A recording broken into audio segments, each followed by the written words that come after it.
తులారాశి వారి ఇంట్లో ఏ దేవత తిరుగుతుంది? చూసిన వారందరూ కూడా చాలా అంటే చాలా అదృష్టవంతులు. ఈ వీడియోని ఏముందులే అని చెప్పి దయచేసి అనుకోవద్దు. ఎంతో ఉన్నత స్థితిలోనికి వెళ్ళేవారు మాత్రమే ఈ వీడియోని చూడగలుగుతారు. ఈ సమాచారం అనేది తెలుసుకుంటారు. ఎంతో ఉన్నతమైన స్థితికి మేము ఎంతో ఎత్తుకు ఎదగాలి అని చెప్పి ఎవరైతే అనుకుంటున్నారో వారందరూ కూడా తులారాశి వారు ముఖ్యంగా ఈ వీడియో మాత్రమే ఇక్కడ కూడా స్కిప్ చేయకుండా చూడండి. మీ వెన్నంటే ఏ దేవత తిరుగుతూ ఉంటుంది? అసలు ఏ దేవతను మీరు ఎందుకు పట్టించుకోవటం లేదు? మీరు పట్టించుకోవటం కోసం మీకు కూడా అది తెలియడం కోసం ఆ దేవత మీకు ఏమేమి సూచనలు అందించనుంది? ఇదంతా కూడా పూర్తిగా తెలుసుకోవాలి అనుకుంటే దయచేసి తులారాశి వారు ఎవరు కూడా ఈ వీడియోని స్కిప్ చేయవద్దు. అప్పుడే మీకు పూర్తిగా అర్థమవుతుంది. మరి ఆలస్యం చేయకుండా వీడియోలోకి వెళ్ళిపోదామా? వీడియోలోకి వెళ్ళే ముందు మా చిన్న రిక్వెస్ట్ ఏంటంటే ఫస్ట్ టైం కనుక మా ఛానల్ని చూస్తే సబ్స్క్రైబ్ చేసుకుని మాకు సపోర్ట్ చేయండి. ఈ వీడియోకి ఒక చిన్న లైక్ ఇవ్వండి. ఇంతకీ ఆ దేవత ఎవరు? తులారాశి వారు చాలా అంటే చాలా అదృష్టవంతులు. ఎందుకంటే మీకు కొన్ని సంవత్సరాల నుంచి ఎన్నో కష్టాలను అనుభవించారు. కష్టాలన్నీ కూడా పోయే రోజైతే రానే వచ్చిందండి. అదృష్టం కలిసి రావటానికి, అదృష్టం తీసుకువచ్చి పెట్టడానికి ఆ దేవత పరితపించబోతుంది. అంటే మీరు నమ్ముతారా? తులారాశి వారి గురించి అయితే మొదట తెలుసుకుందాం. తులారాశి వారి మనసు ఎలా ఉంటుంది అంటే చాలా మంచి మనసు. అన్ని రకాలైన సుగుణాలు కలిసి ఉంటాయి. సరిగ్గా ఏ పని అయినా సరే, వర్క్ అయినా కానీ, ఇంట్లో ఫ్యామిలీనైనా కానీ సరిగ్గా బ్యాలెన్స్ చేస్తారు అన్నమాట. ఎదుటి వారి వల్ల ఎటువంటి కష్టాన్ని నష్టాన్ని వారికి రానివ్వరు. వారి వల్ల మీరు కూడా తెచ్చుకోరన్నమాట. ఎదుటి వారికైతే వీరి వల్ల నష్టం జరగదు అంటే నమ్మి తీరాలి అన్నమాట. చేతనైతే ఎవరికైనా సహాయం చేస్తారు తప్ప అన్యాయం మాత్రం ఎట్టి పరిస్థితుల్లోనూ చెయ్యరు. సహాయం చేస్తారు, లేకపోతే సైలెంట్గా ఉంటారు తప్ప అన్యాయం చేద్దాము, వాళ్ళను పాడు చేద్దాము, నాశనం చేద్దామని చెప్పి ఇటువంటివేమీ కూడా మనసులో పెట్టుకోరు. చాలా స్వచ్ఛమైన మనసు అనే చెప్పుకోవాలి తులారాశి వారిది. ఎంత ఎదిగినా కూడా ఒదిగి ఉంటారు. కోపం కూడా వీరికి చాలా ఎక్కువ. ఎందుకంటే ఎదుటి వారు కనుక ఏదైనా నష్టాన్ని కలిగించే ప్రయత్నం చేశారనుకోండి, ఆ విషయం వీరికి తెలుస్తుందనుకోండి, అసలు వీరికి ఆపడం బ్రహ్మతరం కూడా కాదు. అంటే నమ్ముతారా? అంత కోపావేశాలతో ఊగిపోతారు అన్నమాట. కానీ పక్కన ఉండి మోసం చేయాలని చూస్తే మాత్రం అస్సలు ఊరుకోరు. అలాగని చెప్పి వీరికి ప్రేమ లేదు అని చెప్పకండి. వీరికి ప్రేమ కూడా ఎక్కువగా చూపించగలుగుతారు. అంత పగని కూడా చూపించగలుగుతారు. వీరికి దైవానుగ్రహం అనేది చాలా ఎక్కువ అని చెప్పుకోవాలి. మిగతా రాశుల వారితో పోల్చుకుంటే కనుక ఈ రాశి వారికి, ఎంత రాశి వారికి ఓర్పు కానీ, సహనం కానీ, పట్టుదల, ఒకటి సాధించాలని తపన కానీ చాలా ఎక్కువ అనే చెప్పుకోవాలి. ఊహ తెలిసిన దగ్గర నుంచి చాలా రకాలుగా కష్టాలను అయితే చూశారండి.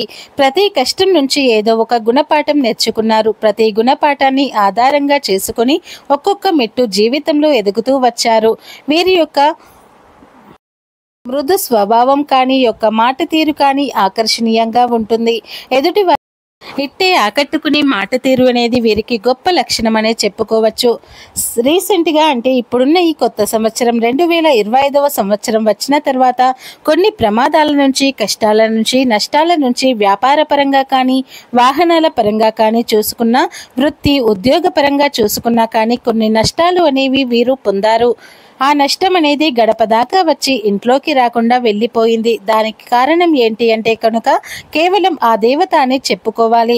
కొన్ని సందర్భాలలో అదే చిన్న విషయమైనా కానివ్వండి, పెద్ద విషయమైనా కానివ్వండి, అసలు సంబంధం లేని విషయాలు మీకు వచ్చే కష్టాలు ఇప్పటి వరకు మీకు రాలేదు కాబట్టి సరిపోయింది.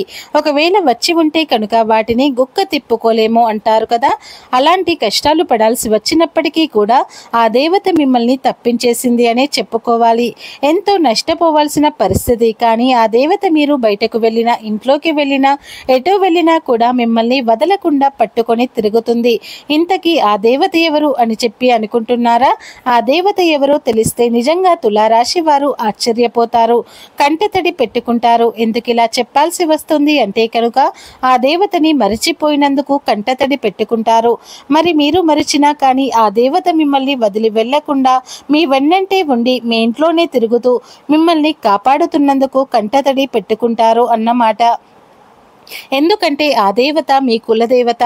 పెద్దవారిని అడిగితే మీకు కులదేవత గురించి చెప్తారు, తరతరాల వారిని అడిగితే కులదేవత గురించి చెప్తారు. తల్లిదండ్రులను కానీ, నానమ్మ తాతయ్యను కానీ, వాళ్ళ వెనుక తరాలు బ్రతికి ఉంటే వారిని అడిగితే ఆ యొక్క మీ ఇంటి పేరుతో ఉన్న తరతరాలకు దేవతలకు గుడి కట్టారు, కులదేవతలకు గుడి కట్టారు, పూజలు చేశారు. దేవత వల్ల మీ పెద్దవారు కష్టాలు పడకుండా ప్రతి సంవత్సరం కూడా దేవతను కొలువు తీర్చుకుంటూ పండుగలు పూజలు చేస్తున్నప్పుడు ఈ బిజీ లైఫ్ స్టైల్లో అసలు ఆ దేవత అనేది ఒకటి ఉంది అనేది కూడా మర్చిపోయారు. అంటే నిజంగా ఇది చాలా అతిశయోక్తి అన్నమాట.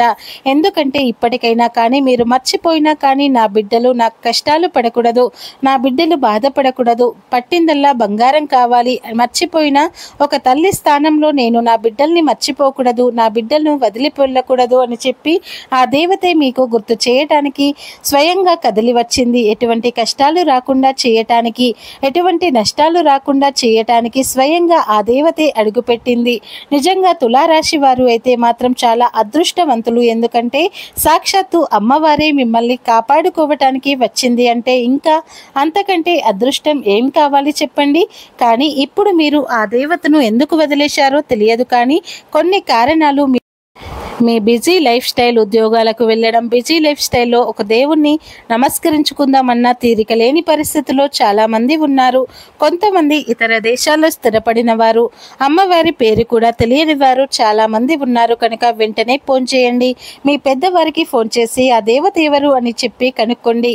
ఆ దేవత పాటనైనా కానీ, అంటే ఇతర స్టేట్లో స్థిరపడివారు ఆ దేవత ఫోటోనైనా కొనుక్కోవచ్చు. కొనుక్కొని ఇంట్లో ఆ దేవతను పెట్టుకొని పూజించండి. ఈ పండుగ వచ్చినా పబ్బం వచ్చినా అమ్మవారికి ధూపం నైవేద్యాన్ని పెట్టండి. ఇక మీరు ఎంత కష్టపడుతున్నా నష్టపోతున్నారు అంటే కనుక ఆ దేవతను మీరు వదిలేశారు కాబట్టి ఇప్పటికిప్పుడు మీకు ఆ కష్టాలు రానివ్వకుండా మీకు ఏదో ఒక సూచనగా గుర్తు చేస్తుంది. కాబట్టి ఇప్పటికైనా కానీ ఆ దేవతను వదలకండి. ఆ దేవతను కనుక గుడి లేకపోతే ఇంటి పేరు ఉన్న వాళ్ళందరూ కూడా తలా కాస్త వేసుకొని గుడి కట్టించుకునే ప్రయత్నాన్ని చేయండి. ఇలాంటివన్నీ కూడా మీ పెద్దవారు చేసిన వాళ్ళే కాబట్టి అమ్మవారిని కనీసం ఇంట్లో పటం పెట్టుకున్నా కానీ పూజ చేసుకుంటే నిద్ర లేచింది మొదలు పడుకునేంత వరకు ఏ పని మీద వెళ్తున్నా, ఏ కార్యాన్ని చేపడుతున్నా దేవతను తలుచుకోండి. ఇలా చేస్తే పట్టిందల్లా బంగారం అవుతుంది. మట్టి పట్టుకున్నా కానీ బంగారం అవుతుందన్నమాట. కాబట్టి బయట స్టేట్స్లో ఉన్నవారైనా మీరు ఒక ఫోటోనైనా పెట్టుకోండి. మళ్ళీ చెబుతున్నాను, ఇక మీ జీవితంలో ఎంతో మార్పు వస్తుంది అనుకుంటూ ఈ ఫోటో మీరు పెట్టుకొని పూజలు మొదలు పెట్టిన తర్వాత మీ జీవితంలో అప్పుల సమస్యలు ఉంటే అప్పుల సమస్యలు తొలగిపోతాయి.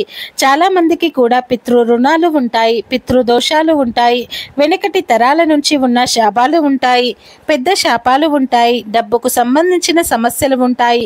అవన్నీ కూడా మీరు ఎప్పుడైతే ఈ అమ్మవారిని పూజలు చేయటం మొదలు పెడతారో అప్పటి నుంచి ఆ సమస్యలన్నీ పోతాయి అన్నమాట. కాబట్టి ఆ దేవతను ఎప్పుడూ కూడా బంగారం అని చెప్పుకోవాలి. ఆ బంగారాన్ని మాత్రం వదలకండి. ఇంట్లో మీకు కూడా దైవాన్ని పూజించడం వలన భార్యాభర్తల మధ్య అనుకూలత ఏర్పడుతుంది, సంతానపరంగా బాగుంటుంది. ఈ మధ్య మీకు శని ప్రభావం అనేది పూర్తిగా తగ్గిపోవటం వల్ల ఆ దేవత మీ దగ్గరకు వచ్చింది. ఆ దేవతకు పూజలు చేయండి, ధూపాన్ని వెలిగించండి, హారతి ఇవ్వండి. జీవితంలో మీకు అదృష్టం అంటే అదృష్టమే పడుతుంది, సిరి సంపదలు కలుగుతాయి, పట్టిందల్లా బంగారం అవుతుంది. ఉద్యోగాలు లేక బాధపడుతున్నారా, కష్టాలు పడుతున్నారా, భార్యాభర్తల మధ్య గొడవలు జరుగుతున్నాయా, ఏం చేయాలో కూడా అర్థం కాని స్థితిలో బ్రతుకుతున్నారా? అయితే దీనంతటికీ కూడా కారణం మీరు ఆ దేవతను పూజించకపోవటం. ఇప్పుడు ఒక రకంగా ఈ వీడియో మీ కంటపడింది అంటే కనుక నిజంగా మీరు చాలా అంటే చాలా అదృష్టవంతులు. తులారాశి వారు, ఈ తులారాశి వారు ఎవరైతే ఉన్నారో వెంటనే అమ్మవారికి పూజలు చేయడం మొదలు పెట్టండి. ప్రత్యేకించి పూజలు చేయాల్సిన అవసరం లేదు. అన్ని దేవుడి పటాలతో పాటు అమ్మవారి ఫోటోని కూడా పెట్టుకొని చక్కగా నిత్య దీపారాధన చేసుకుంటూ అమ్మవారికి ధూపాన్ని వేసుకుంటూ సాంబ్రాణి వేసుకుంటూ హారతి వేస్తే సరిపోతుంది. ఏది పట్టినా కూడా బంగారం అవుతుంది. మీ బిడ్డల భవిష్యత్తు బాగుంటుంది. వృత్తి, ఉద్యోగ, వ్యాపార పట్ల అనుకూలత ఏర్పడుతుంది. ఆర్థికంగా మీ స్థితి మెరుగుపడుతుంది. ఏది చేయాలనుకున్నా కానీ చక్కగా కలిసి వస్తుంది. అష్టైశ్వర్యాలు కుటుంబంలో కలుగుతాయి. ఆనందంగా సుఖాలని అనుభవిస్తారు. ఇప్పటికైనా అర్థమైందా తులారాశి వారి ఇంట్లో ఏ దేవత తిరుగుతుంది అని చెప్పి? మీ అందరికీ కూడా అర్థమైందని చెప్పి అనుకుంటున్నాను. మరి ఈ వీడియో మీకు నచ్చింది అనిపిస్తే ఈ వీడియోకి ఒక చిన్న లైక్ ఇవ్వండి. మీ నుంచి మేము కోరుకునేది ఒక లైక్ మాత్రమే. ఈ లైక్ వలన కేవలం నాకు మాత్రమే ఉపయోగపడటం కాదు, మరికొంతమంది తులారాశి వారికి ఈ వీడియో చేరుకుంటుంది. వారు కూడా తెలుసుకుంటారు. వారు కూడా మీ రాశికి చెందిన వారు కాబట్టి వారు కూడా మీకు లాగానే కష్టాల నుంచి తప్పించుకుంటారు. అది కూడా ఒక పుణ్యకార్యమే. కాబట్టి ఈ వీడియోకి ఒక చిన్న లైక్ అయితే, మొదటిసారి మన ఛానల్లోకి వచ్చినట్లయితే సబ్స్క్రైబ్ చేసుకొని మాకు సపోర్ట్ చేయండి. అలాగే కామెంట్ బాక్స్లో ఓం మాత్రే నమః, శ్రీ మాత్రే నమః అని తప్పకుండా కామెంట్ అయితే చేయండి. ఈ వీడియోని పూర్తిగా చూసినందుకు ధన్యవాదాలు.